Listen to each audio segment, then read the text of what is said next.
प्रबोधिनी देवीमुपस्मये श्रीर्मा देवी दिशदा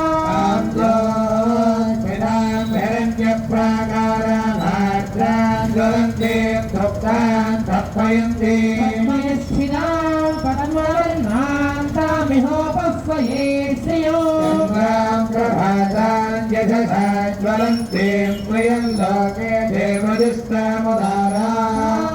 पद्मिनीं शरणमहं प्रपद्ये लक्ष्मीर्मे नश्यतां त्वां वृणे आदित्यवर्णे तपसोऽधिजातो वनस्पतिस्तववृक्षोऽधबिल्वः तस्य भराणि तपसा नुदन्तु मायान्तरायाश्वबाह्या अलक्ष्मीः उमे त्वमान्येव सखकेत्यश्च मणिनाथः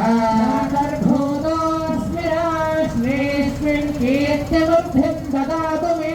पिपासामलान् सर्वभूतानां तामिहोपस्मये श्रियो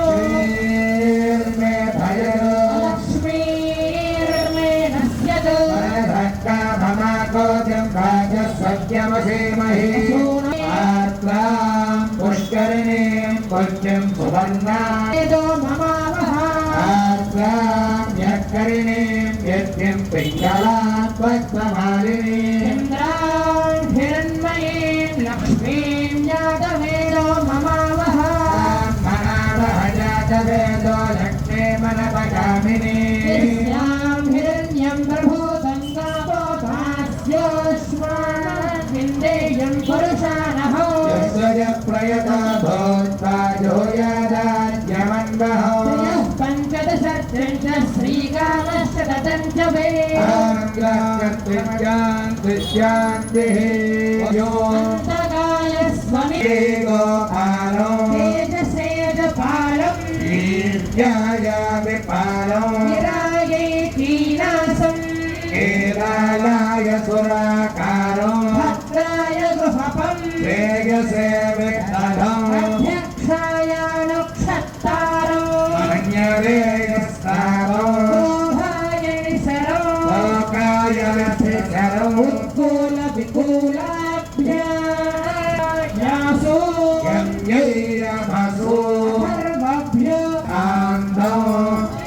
भ्यो विहालो हरेभ्यः पर्णगो भ्यः किरालो साधुभ्यो जम्भगो पर्वतेभ्यः किं पुरुषो निःस्वत्याय अगो घोषाय भसो सायिबो नरो भोगी जागरेभ्यस्य ध्वरो पश्चाद्दोषाय मुक्तश्चलो मालभते पादं गणकं गीताय यादसे